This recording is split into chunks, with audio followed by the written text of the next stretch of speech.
Hey guys, welcome to Monday Night Chats. I'm Linda Risley and I'm of Motivate Training and Management.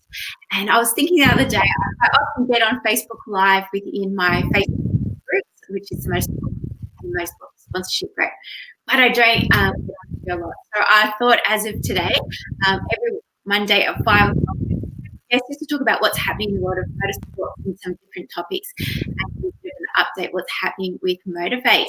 So today I'm very excited to have Lachlan join me because I'm really interested in the world of e-sport because it's it's not a new thing. It's been around for a while, but look, it's going to tell us a little bit more about it. And hey guys, if you've been watching e-sport or you're currently playing e-sport, is that the right word? Lucky, playing? Well, or driving, whatever. If you're in a series at the moment, pop in the comments what series you're racing. I would love to hear about it. So, Lockie, welcome to the first show. Right? I'm really well, thank you. I think first things first, I think to say playing e-sport or online simulator racing probably does it a little bit of a disservice because it is so much more than just a computer game. And I think that's probably the biggest thing that I've learned over the last 6 months or so that I've really started to get involved in the online simulator racing scene is the fact that with the way that the technology has evolved and just how far it's come, it is extremely realistic. And to be able to perform at the top level in online simulator racing, you do have to take it very seriously. Mm-hmm. And so just tell us a bit more about behind the scenes of things. So you need a sim. What else do you kind of need? And are sims cheap or expensive? Is it cheaper to do esports? Like, I know nothing. So. Yeah. Very stellar anyway. I mean, you're not alone here, Belinda. I think that for a lot of people, particularly people who've been involved in real-life motorsport, all of a sudden real-life racing's on hold. And they've gone, all right, well, what's the next best thing? I'm going to get involved in some online simulator racing. They're not quite sure where to start or what to do or where to go or what they need. So, like a lot of people, they were the same sorts of questions that I was asking. And it is actually quite overwhelming just because of the number of different software platforms that are out there, the amount of different simulator equipment that's on the market, and also the number of different series that you can compete in. It seems like, especially at the moment, there's different sim races happening pretty much every night of the week involving all different types of cars and drivers, and it's enough to send anyone into a head spin. So I'll try and break it down as succinctly as I can and say that the number one platform and the one that's certainly been the platform of choice for the high-end sim racing series that have attracted a lot of publicity, like the Supercars E-Series and the ARG Esports Cup, has been the iRacing platform. Yep. And that's because there's a wide availability of cars and circuits within that platform, but also, and this is probably the more important point, it's very easy to broadcast sim races that are conducted on the iRacing platform. It has a very good broadcast plugin that allows people to show the races as if you were watching a real-life motorsport event on TV, which is why the Supercars E-Series coverage looks so professional and so realistic. Cool. And so what is even iRacing? Like, what kind of platform is it? Is it like Game Boy? Like, I have no idea. No. So iRacing, you do have to have a PC or a desktop computer to be able to run iRacing. It's a subscription service, so you pay a monthly fee to have access to it. And because it is very realistic in terms of the physics and how the cars handle and even things like the track conditions and how they'll evolve over the course of a race with changing temperatures and weather conditions, to get the best out of iRacing, you do need at the bare minimum steering wheel and pedal setup from one of the many brands who make those sorts of components. So I think what we've seen is a lot of people have spent a lot of money and invest in a lot of technology, and you'll see that people have got quite sophisticated frames and triple monitors or curved monitors or virtual reality setups. All that stuff, it's nice to have, but it's not essential. As long as you've got a computer that has a decent amount of computer power, so a decent graphics card, a reasonably good monitor, and a steering wheel and pedals, I reckon that probably for $1,000 to $1,200, you can get yourself a setup that will do the job that you need it to do to be able to compete in races on the iRacing platform. And do you actually enter? Do you pay to compete in these races, or you just, if you've got all of that set up, you can go? It depends what series it is. Some of the iRacing series do charge a nominal entry fee, and that is to cover things like the cost of having the event live streamed, if that's one of the features of that particular series. But when we talk entry fees, we are talking way cheaper than what you would ever think about paying for real-life motorsport. So just by way of example, I'm actually competing at the moment in a Legend Cars E-Series, which Lachlan Beneath and Cameron Hill and a few of my other friends and clients out of Real Life Motorsport are competing in. And the entry fee was $5 for the entire series, which is obviously a fraction of the sorts of costs that you're talking about for Real Life Motorsport. Well, not according to Marcus there. His sim set up 3 times the price of his race car. Yeah, wow. Well, as I said, some people are taking it pretty seriously. I don't know how much spending that amount of money on a sim setup actually helps in terms of your performance. There's probably a bit to be gained, but I think the number one thing to get good at sim racing that you need is time. It's time practicing, time learning how the different cars behave, time's perfecting your technique on different racetracks. And when you look at the drivers who are running at the front of sim racing events, we're fortunate enough here in Australia to have some of the very best sim racers in the world, including Josh Rogers. They were spending several hours a day just fine-tuning and refining their technique on the sim. And because there's big money to be won, isn't there? There is. So you look at the Porsche Esports Super Cup, which is probably, you would describe it as the pinnacle of sim racing in the world at the moment. It's factory backed by Porsche, and there's a prize pool of $200,000 in that series. So at the moment, it actually started on the weekend. 40 of the very best circuit racing simulator drivers right around the world, including 4 Australians, Josh Rogers, Jared Filsell, Dane Warren, and Josh Anderson are all competing in that series. So if you can do well at it and if you can reach the top, then yes, there is money to be made. But just like real life motorsport, the people who do actually get to that level where they can make an income from it are few and far between. So those drivers that you just mentioned, have they raced before, like on track, or is that predominantly what all they've ever done is esports? It varies. So Jared Filsell has been purely a sim racer. I don't think he's ever done anything in real life. Josh Rogers and Dane Warren, I think, might have done a bit of go-karting, but they've definitely turned their focus to the simulator side of things. And Josh Anderson, we know, has actually been one of the front runners in the Aussie Racing Car Series here in Australia. So he's an example of someone who has had some experience and some quite good results in real life motorsport as well as sim racing. Yeah, so Marcus has just asked a question. Lockie, do you think Supercars E-Series will continue when real racing begins? Race of the Olympics, maybe. Yeah, that's a good question, Marcus. And I think that the Supercars E-Series, it will continue, but I think it'll be in a slightly different format. I have to take my hat off to what the Supercars have done with the E-Series, the quality of the broadcast, the effort that the drivers have gone to. Like when you look at some of the webcam shots of the drivers to promote their sponsors and to showcase their personalities behind the scenes has been absolutely fantastic, and it's been a great way for the series to generate content and to service those commercial partners while real life motorsport's on hold. Obviously, when rail racing resumes, the focus of all of our real life circuit racing drivers is going to turn back to going racing in real life. What I will say, though, is that I think that there is an opportunity there for some of the top sim racers who've maybe faded into the background a bit at the moment, while some of those real life drivers have taken centre stage on the sim racing front to maybe get some publicity. So there's a series that is called V8 Scops, which is the V8 Supercars online Premier Series. It actually had a round last night. and it's the top level of V8 supercar sim racing in Australia. And a lot of the drivers who run at the front of that V8 Scop series would probably beat the vast majority of the Supercars Egg Series drivers. So what I'm hoping is that some of the really good sim racing competitors will be able to catapult themselves into the spotlight a bit more. And Lockie, why do you say that they would beat them? Is it because purely that's their craft and that they've had more experience in racing sims?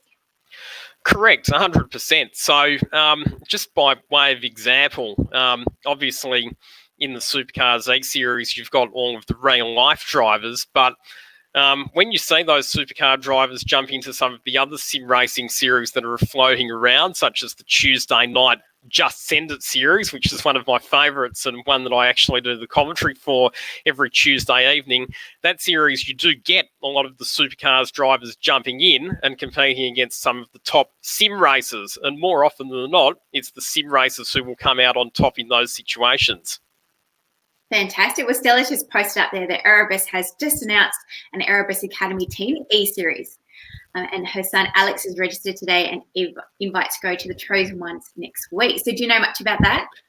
Yeah, so that announcement came out today, and in fact, that's actually a joint partnership with the Just Send It series that I just mentioned. So a really good opportunity for some of the top sim racers to have the opportunity to make the progression into real-life motorsport. And we've seen that Matt Stone Racing are going to be doing something similar as well, where they're going to set up an A series where the winner of their series will get a test in a supercar. So I think the thing here, Belinda, is that you talk about the junior development pathways for people who want to make a professional motorsport career, go-karts to Formula Ford to Toyota 86 Series to Carrera Cup to Super 2 Series and then to supercars. I actually think because the sim racing equipment and technology is becoming more and more realistic, that it is going to become quite a legitimate pathway into real-life motorsport. Yeah, I can see it. I'm scared because I don't want to lose people off the track because I want to keep the sport going. But I do hear what you're saying. I mean, it's been happening in Formula One for years, hasn't it? It has. And, again, because sim racing is so much more cost effective because, yes, while you might have to invest a bit of money into a simulator setup and some software, the costs are still nowhere near as expensive as going and testing a race car. And obviously you don't have to worry about consumables like brakes and tyres in a simulator, and you don't have to worry about crash damage. So we've already seen some examples, people like Justin Rugia and Josh Muggleson and Matt Simmons who've come out of the simulator world and been very competitive in real life motorsport. That's going back 7, 8, 9, 10 years ago when the sim setups were nowhere near as sophisticated as what they are today. So I think we're going to see more of a convergence, not just sim racing getting more like real life race cars, but also with the technology that's coming into real life race cars with things like paddle shift and driver assists. In some respects, driving a rail car is actually becoming more and more like a computer game as well. So the two things are converging. They're getting closer and closer together. And Lockie, you mentioned before about performance. How do you train for esports physically? It's a good question. Yeah. I mean, obviously the physical aspects of esports and sim racing are nowhere near as demanding as what they're going to be in a real race car, but psychologically the preparation is very similar, I believe, because the whole process of going through practice, going into qualifying where you're under that pressure of having to complete clean laps as fast as you possibly can, and then getting into a race situation where the whole perception and spatial awareness of where other cars are on the track and picking your battles and thinking about things like strategy, the mental side of things is very, very similar to real life motorsport. So in the end, in terms of how you prepare, it really just comes down to, like I said before, time and practice.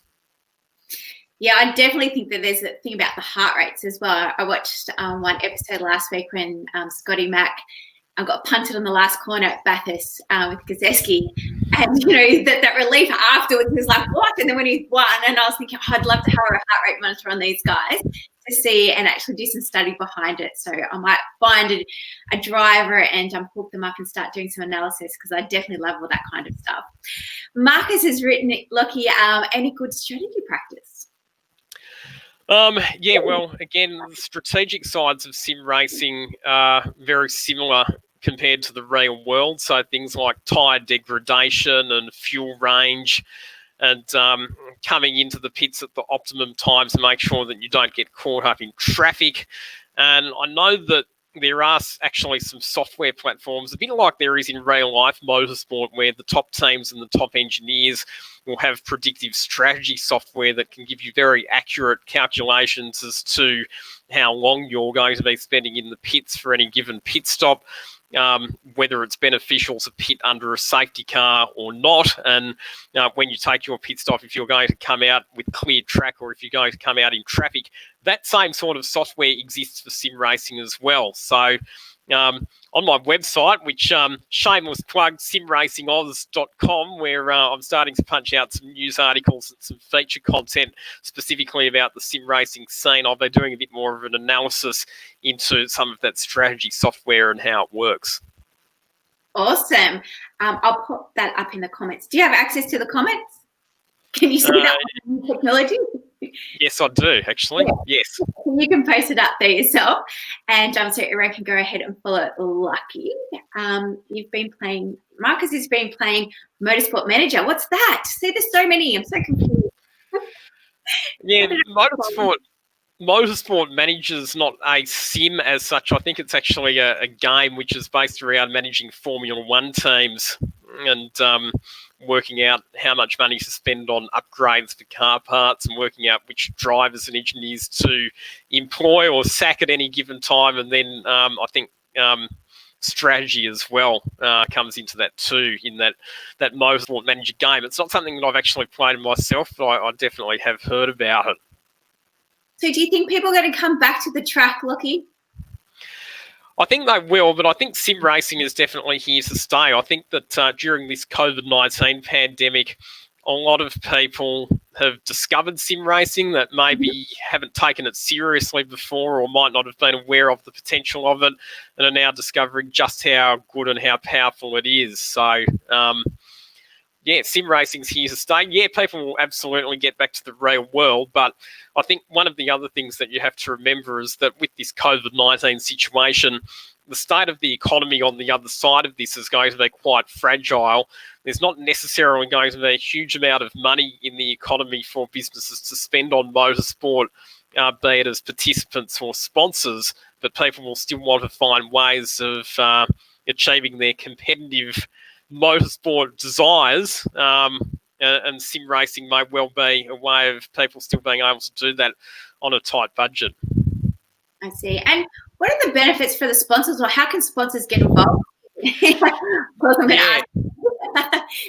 I knew that question was coming. I knew that 100% that would be something that you would fire at me tonight. And the sponsorship model for sim racing, it's obviously a bit different to the real world, because some of the benefits that you can offer in real life motorsport, such as passenger rides and corporate hospitality at events and that side of things, it doesn't really apply to sim racing. But at the same time, I think this is an opportunity to be very creative in how they find ways of servicing their sponsors in the online world. And we have seen people like Brenton O'Brien with his team Evolution Racing, which is one of the top sim racing teams in Australia, mainly through exposure that he's been able to offer at a far more affordable level to what you would get in real life motorsport, has been able to attract Panther Race Fuels as a major sponsor for his race team. So there are definitely sponsorship opportunities out there, but yeah, like you say, the benefits are a bit different to what can be delivered in the real world, but the costs are lower as well, because obviously the budgets to go sim racing are nowhere near what they are for real life motorsport. And sorry, just talking about sponsorship, and obviously a part of that would be livery on the car. How do you design your own livery, or do you, or how does all that come together? Yeah, there are actually people who do livery design, specialising in the sim racing world. Actually, it's funny that this should come up because one of my clients who's racing in the first round of the Porsche Virtual Carrera Cup Series, which kicks off tonight, actually needed a livery to be designed. So there's Apex Graphics and a few other companies that do livery designs, specialising in the iRacing scene, and then you use a program called Trading Paints, which plugs into the iRacing platform, which allows that custom livery to be displayed on the car. I know one of my junior drivers has actually started a business as well. I'm not sure exactly how it works, if it's just for one platform or just the series that he's racing, but I'll definitely put in his link as well. And so, look, if you've got those links, again, if you've got access to the comments, feel free to add the link to your new blog or website and all of those livery designs as well. So Brent Peters has just put up a question. So he's got a lot of drivers getting into it, have nice livery designs to support us in a new national series starting up. He'd like to know, Lockie, how can we maximise on this as a business other than just the showing off posts, example, on social media?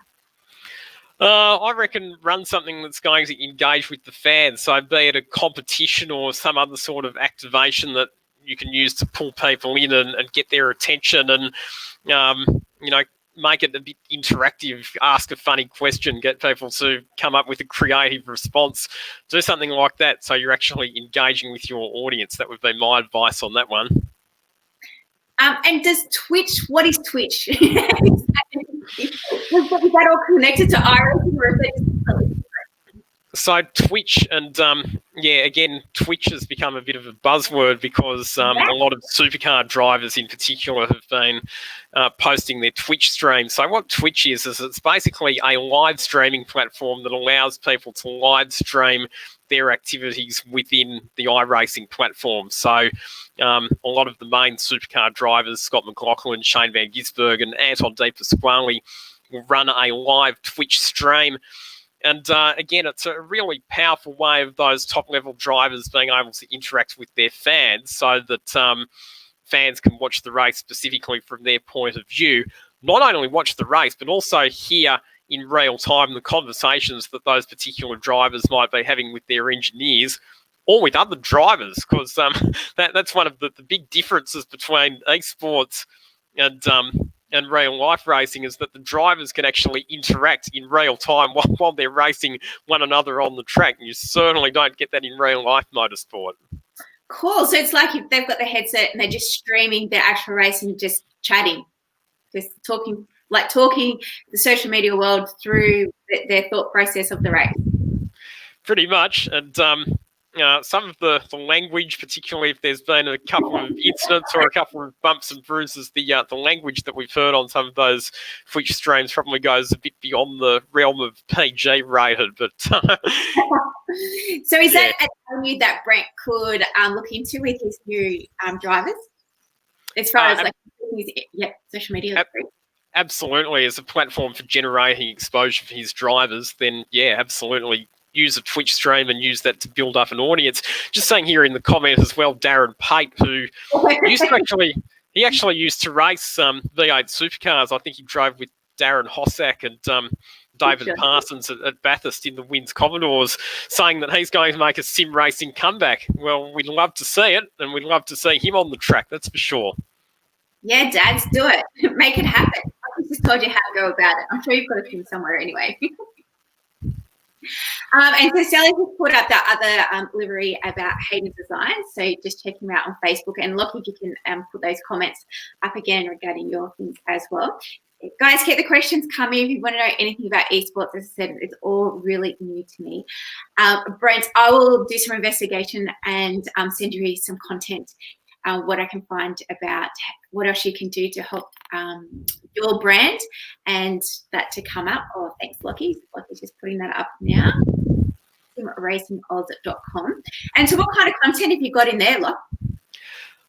So mainly focusing on feature and in-depth content that goes a bit beyond what people can see for themselves with race results and what actually happened on the track. But I think, as I mentioned at the top of the show, Belinda, one of the big things is that there's a huge amount of sim racing events out there. So just trying to give it a bit more cohesion and give people a bit more of a perspective about where the different series sit in the pecking order. So I actually did a feature article, which again you'll be able to find on the website, and I'll post it in the comments as well, where I've actually tried to decipher the sim racing scene. So this article, again, I've just posted the link to it, so you can go to it directly there in the comments. That'll give you a bit of a breakdown on who's who in the zoo and what all of the different series are, and where they all fit into the overall scene. But I think probably the main series to watch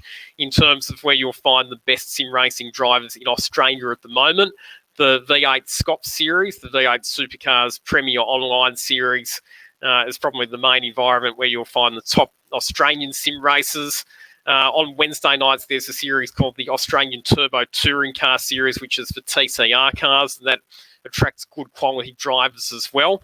But the other thing that we've seen in this COVID-19 pandemic is you've got all of these real-life racing series that have gone, well, we can't race at the moment, but how can we take our series to the online platform? So the various state XL series are now running virtual versions of their championships, except they can't use XLs because the Hyundai XL is not one of the cars that you can drive in the iRacing platform. So those series have generally been run using the TCR cars. All right, another stupid question for myself, Lockie. How do you watch these events? Yeah, good question. So the main broadcaster of sim racing in Australia is a network called SimSpeed TV, which Jay Kennedy and his team of people are the main producers. So they broadcast all of the top-level Australian sim racing events, and they've got a Facebook page and a YouTube channel as well. And again, because of the sheer amount of sim racing, they're live streaming everything pretty much every night. There'll be content that they'll be live streaming. So again, I'm just grabbing the Facebook link, and I'll post that in the comments. So you don't have to pay for it. Anyone can watch it. Correct. It's not pay to view. And again, that's one of the great things about sim racing, and one of the reasons that the viewer numbers have been so good lately, especially because people can watch it for free, and they can watch it live and online. So, yeah, again, I'll just post the link in the comments on the Facebook page so that people can know where to go. But yeah, the SimSpeed TV network is a good place to start when it comes to watching all of these amazing sim racing events, which from an entertainment perspective, they're really good. Like, that's one of the things. You watch a sim race and the racing is often more entertaining than a real life race, because obviously crash damage is not something that people have to worry about paying for. People tend to be a little bit more enthusiastic, shall we say, with their overtaking manoeuvres, without it getting too ridiculous either. I mean, generally the driving standards and, you know, you don't get people deliberately punting each other off, but you will still see people having a go, which is good. So there are rules. There are rules, there are driving standards, and there are penalties for people who do the wrong thing. And the iRacing platform actually has a driver rating system, and drivers who are involved in too many incidents, their rating will be affected by that. So that's a way of maintaining driving standards and encouraging proper behaviour and etiquette in the online racing world. Awesome. I don't think I've got any other questions. Is there anything else you want to share tonight? I think probably the other thing, probably just the final thing, is that because it is the virtual world, you can do things in sim racing, particularly with race formats, that you can't do in real life. So, for example, a couple of weeks ago, there was a 4-hour endurance race at Phillip Island, which was held to raise money for bushfire victims. You know, it actually raised over $2,000, which was absolutely fantastic. And it was a race that had two separate classes for supercars and TCR cars. Now, I can tell you categorically and definitively that in real life, you will not see a race with both supercars and TCR cars on the racetrack at the same time at any stage in the near future. Yes. And who won? So in the end, the James Scott Ethan Grigg Gold car, which was being run by Evolution Racing, took the outright victory in the supercar class, and in the TCR class, Jackson Suzlin Harlow and young Jay Hansen, who's another up-and-coming real-life racing driver, took the win in that class. So again, that was a good fun race with the different cars and the different classes, and very entertaining. Fantastic. Well, thank you so much for shedding some light, Lockie, onto E-Series and iRacing platforms and sim and all of those things that are very foreign to me. But well done on setting up that new website and blog. I was just trying to find it back up again. Of course, guys, if you've got any questions, just keep popping them in, and even after Lockie will get on, I'm sure he'll be happy to go back and answer any questions. Yes, thanks, Locke. No worries. It's been my absolute pleasure. And big thank you to some of the people behind the scenes who've helped with the formation of the Sim Racing Oz website. And looking forward to keeping the content flowing on that website. There's certainly a lot to talk and write about. So stay tuned for all of the latest news from within the sim racing world. So now it gives you something to do during the week when you're not going to be at the racetrack, doesn't it? It certainly does. It's filled a void in terms of my workload, that's for sure. The next challenge is obviously monetizing it, but that's another story for another day. Yes, well, we'll have another chat about that later on. Anyway, thanks very much for joining us, Lockie. I'm just going to give a little bit of an update of what's happening with Motivate. So I'll say good night. Stay online, everybody, if you'd like to hear more. And thanks again, Lockie. Thanks, Belinda. Thank you for having me. All right. See ya. All right, that's very exciting, guys. Hope you enjoyed that little bit of an insight. As I said, every Monday night at 5 o'clock, we're just going to be jumping on here, having really some informal chats, nothing too personal, but just about what's happening in the world of Motivate and also in the world of motorsports.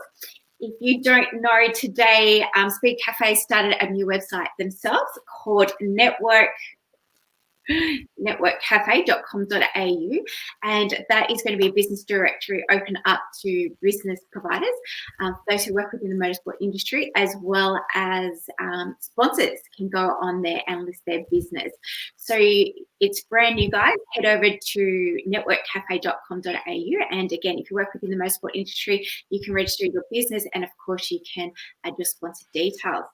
We've got lots happening this week at Motivate. Over on our Motorsport Fitness Facebook group, we've started a 5-day fruit and vegetable challenge. We thought in this time of COVID-19, everyone being locked down, that are really important is to keep our immunity up high and well. So if you want to join us, head over to the Motorsport Fitness group. If you want to know more details about what we do over there, we cover information around fitness, nutrition, and mindset. Just simply put Motorsport Fitness into the comments, and I'll send you guys out a link. Of course, guys, if you've got any questions, keep putting them through, and I'll bring them up onto the screen to answer them. This Wednesday night at 7 o'clock, we have a sponsorship Facebook Live over in our sponsorship motorsport group. So again, if you're not a member of that, just put in motorsport sponsorship and I'll send you a link. It's free. And again, over there we cover concepts like sponsorship, social media, public relations, media training, and a bit of PR. Again, every month we do the Facebook Live and have a different guest on or a different topic. This week we're going to be talking about social media, and hence I was asking a little bit around about Twitch, and we're going to talk a little bit about TikTok and a little bit of some of those different social media platforms, because on Saturday, May the 16th, I think the date is, yes, May the 16th, at 9 a.m, I'm running a live workshop. So hopefully, I was going to cover all of those platforms with you, but now working through that content, it's getting really big. So hopefully it's going to be about a 2-hour workshop. At this stage, we're going to concentrate on how to get the best out of Facebook, Instagram, and LinkedIn, as predominantly they should be the 3 major ones. Of course, you don't have to be on every platform, but you want to be on one and smashing it. So we're going to go into more details, making sure that you're utilizing each of those platforms correctly. Sorry? Give me some tips on what to do. Oh, yeah, I just did a online. Okay, sorry, didn't realize Lockie was still hanging out there. Last week on the Motorsport Coaching Podcast, I interviewed Michael Clementi. So if you haven't checked that out, head over to Apple Podcasts. It's now on Google Play as well as Spotify. So it's a fantastic story hearing his racing career to getting up to TCR in his rookie year, and what this means being in lockdown and how he's feeling. And this week coming up, we've got Sam Silvestro, who is the owner of SS Racing. What else do I have there? Oh, we're also going to start spreading some love over to Instagram. So as I'm quite heavily involved here on Facebook with Saturday's new Monday night chats, I was hoping to have someone from either South Australia or Northern Territory to talk about opening up the tracks and what that means. So hopefully next week someone from the Bend will come on board and talk about what that means. Fingers crossed. Hopefully the Bend's listening and they're going to get back in contact with me. But yes, we're going to be starting to do some lives over on Instagram. So again, just some informal chats with everybody, everyone from just general drivers, from cadet drivers right through to supercar drivers. We're going to talk about people working within the industry and what COVID CV-19 has done or meant for them, or what's it look like going forward, and hopefully when we're going to get back to racing. So it's fantastic, as I said, that those two states have currently been open. I've seen that Karting Australia's got a step-by-step process, 5 stages to reopening. If you want to see that, just put in their AKA 5 stages and I'll send that out to you. What else? Well, I think that's all. Yeah, if you guys want to have any specific topic that you want to discuss next week, let me know in the comments and I can see what we can do. Of course, if you are looking to do some education during this time, we do have our 2 coaching packages. We've got the Athlete Performance one where we concentrate around fitness, mindset and nutrition, and we also have our career development one, and both of those are 8-week programs. They drop every week with different content, and of course you get to work with me over the next couple of weeks. Again, guys, have a fantastic night. Hope everyone's keeping well. Oh, I'm going to start up those fitness programs again. The fitness programs are going to be held over Training for Me. So if you haven't already joined up, we've started up a new Facebook page called Motivate Training for Me, which is for the general public. We had lots of great response from our live workouts. We're going to start them again from next week. All right, guys. Well, that's everything for me. Our newsletter comes out tomorrow. There's going to be some more tips and tricks in that. So again, if you want to sign up to our fortnightly newsletter, just pop newsletter and I'll send that out to you. Remember to listen to the Motorsport Coaching Podcast. And of course, we've got those 2 free Facebook groups, the Motorsport Fitness and the Motorsport Sponsorship group that you can join. You can just scroll down onto the main page, head over to groups and just select or pop into the contents and I'll send out some more information. If not, guys, have a fantastic night. Hope you're well. It's starting to get cold now, so I'm just shivering. Take care and we'll see you next week. Bye-bye. Oh, thanks again for Lockie for joining me.